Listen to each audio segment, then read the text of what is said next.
In this video, I'll tell you 5 things that wargamers don't like to hear about wargaming.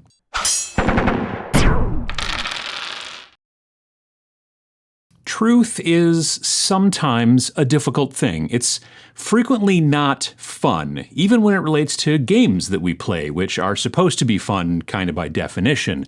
We're playing these games to have a good time for enjoyment and recreation rather than serious or practical purposes. But there are some hard truths about wargaming that most of us know deep down but don't really want to hear, so I figured I'd talk about them today. Number 1, you'll probably have to be an advocate.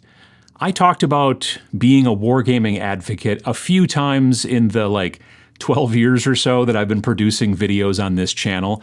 The original video, which was way back in the old days, was about how if you wanted more players in your area, and at the time I think I was mostly focused more onto Warhammer, as that was what I was actually playing back then you'd have to teach people to play, like friends and family and randos at the game shop, if you wanted more players in your area, a wargaming scene. More recently, I talked about how if you wanted to play any other game other than Warhammer, then you'd most likely also have to start it and teach people in your area, again, become an advocate. My suggestion was to start with skirmish games because they require generally fewer models and it'll be easier for you to build 2 forces for teaching people how to play.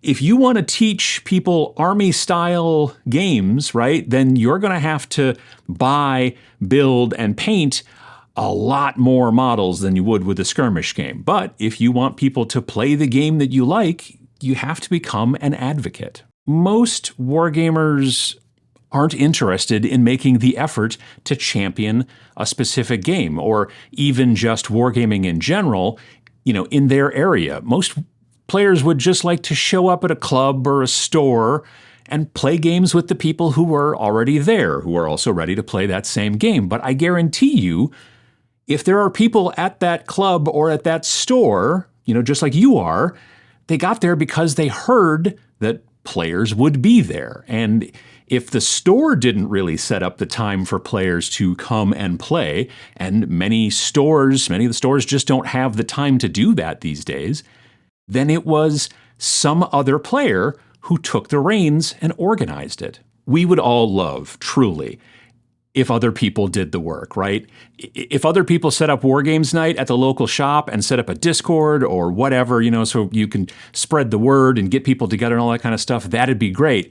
Then we could just show up and play our games. But if you don't already have those folks in your area doing the work, then it will be up to you to try and start something if you want that kind of scene. And it will take a bit of work and it might not work out. But at least you'll be able to say you tried. Number 2, Games Workshop won't change unless you vote with your wallet. Everyone who pays even the littlest amount of attention knows Warhammer is quite expensive, and the rules and the point costs change constantly, and there's the 3-year edition churn, right? And new products have a tendency to be underproduced and then frequently sold out as soon as they launch, and a bevy of other things. These are all just honestly comments taken from a video that I did in early 2025 about why people are leaving the wargaming hobby. Pachow. And though it was aimed at the entire wargaming hobby, the comments were mostly about Games Workshop. So there seems to be a lot of people unhappy about Warhammer, yet sales still seem to be up.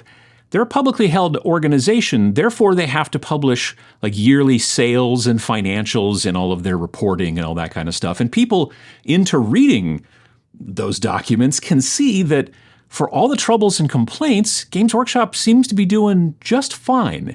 They're still making money hand over fist. So how is that all possible? It's pretty simple, actually. A lot of people complain online about Games Workshop, but a lot of those same people still buy the products that Games Workshop sells. Games Workshop doesn't really have any incentive to make many changes to their business model when what they're doing right now is producing profit like it is. Big corporations like them don't care nearly as much about people complaining on the internet when it doesn't seem to be affecting their profits. If people hate you, but still keep buying your product, then do they really hate you? It's kind of a bit of a Zen tree falls in the forest kind of question. Except that I think that the answer here is a little bit more clear. Number 3, completely balanced wargames aren't really possible. And I'd even say that chasing balance makes a wargame less fun to play. People talk about wargames and balance all the time. This game isn't balanced, this faction isn't balanced, and whatnot. And while extreme imbalance in a game could be potentially disheartening and not much fun for one, if not even both, players, the holy grail of perfect balance isn't attainable and really shouldn't be something that players should focus on. In order to really balance a war game, you'd have to remove many, if not all, variables. You'd have to stick with just straight numbers, no soft rules. Stat lines could be somewhat mathematically balanced because stat lines have a tendency to be numerical, right? But any kind of special abilities type rules, right? Those would be very, very hard. A special rule for this unit, a rule made out of words, is very hard to quantify numerically. So you'd probably have to remove all the special abilities as the game designer to be assured of balance. Also, you'd have to make sure that the opposing forces were exactly identical, and you'd probably have to have no terrain as well. They already made that game. It's called chess, and technically, it's still not perfectly balanced because the player playing the white pieces always goes first, but it's mostly balanced, right? And though it's a very, very, very popular game, one of the most popular tabletop games in the entire world, more popular than Warhammer, it's not something that I'm particularly interested in. It rarely tells a story. Crazy random things that you tell your friends for years and years and years when you're talking about gaming, they pretty much never happen, right? Like the sculpts on the pieces are rarely interesting. The little horse guy is kind of cool, right? And while it's pretty balanced, as it turns out, the world around us isn't really balanced, so I think I'll keep having fun with unbalanced war games. Number 4, indie war games and 3D prints are good for the hobby. Initially, I was going to phrase this point as indie war games and 3D prints will save the hobby, but that kind of seems a bit like hyperbole. I don't think that the wargaming hobby really needs saving. It's doing pretty well. And I think it's doing well because of indie games and 3D prints. Now, yes, Warhammer is a huge portion of the hobby, and as I mentioned earlier, it's also still doing pretty well. But the smaller indie games and the plethora of STL designs for every last little interest area that you might have are strengthening the hobby.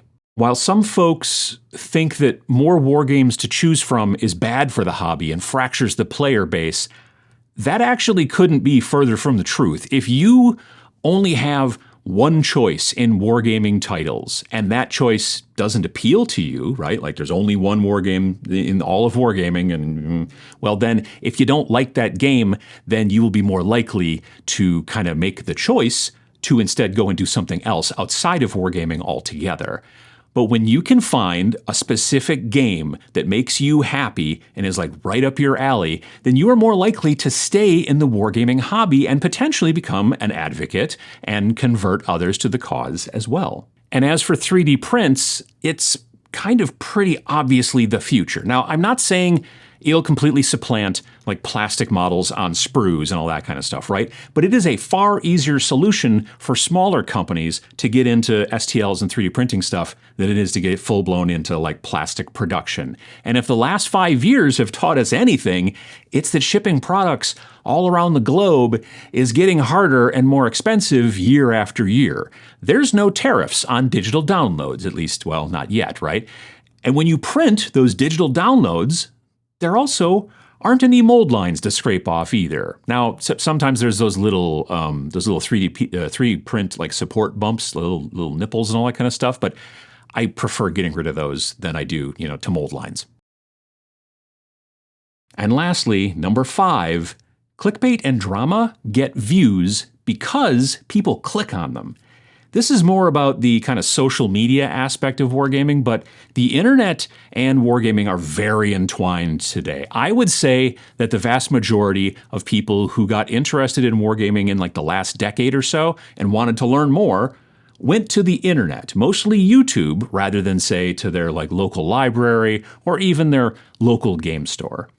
And clickbait and drama aren't something that's just designed to trick the algorithm. They're designed to entice the viewers. That's how our brains work. I've been doing this for 12 years, so I've seen how things have changed. 12 years ago, I made a video about how I liked to use liquid green stuff called The Real Use for Liquid Green Stuff. And it has 327,000 views to date. About a year later, I made a video about how to paint a bronze statue called How to Paint a Bronze Statue, and to date it has 96,000 views. Some of this discrepancy in views, right, might be due to the subject. More people are interested in liquid green stuff than in bronze statues. Sure, it's possible, but the title probably did a lot of the heavy lifting as well. The real use for liquid green stuff implies some mystery to the viewer, right? Have I been using liquid green stuff wrong all this time? What is the real use, And instead of the video being clickbait, I hope that mine actually delivers. I found that liquid green stuff was much better at making surface texture on models than it was at filling gaps, which is basically what it was being marketed as back in the days of Finecast. From Games Workshop, it was being marketed as a gap filler because Finecast had a lot of gaps. And though the title for the bronze statue video was, what it said on the tin, how to paint a bronze statue, it wasn't as enticing unless you were just about to, paint a bronze statue, it was in hand, and then you wanted to know how. But as humans, we are wired to respond to provocation and drama. I'm sure it has something to do with our lizard brains and evolution or whatever. I'm no scientist. But I do know that people complain about what they call clickbait titles and drama in the, wargaming YouTube space. Yet those videos seem to get a lot more clicks than many useful tutorials put out by, hardworking creators. I don't like clickbait titles either, right? But I understand that a provocative title will get more views than a purely descriptive one sometimes. And I also try to deliver on my provocative views that I post from time to time, like, the one for this video.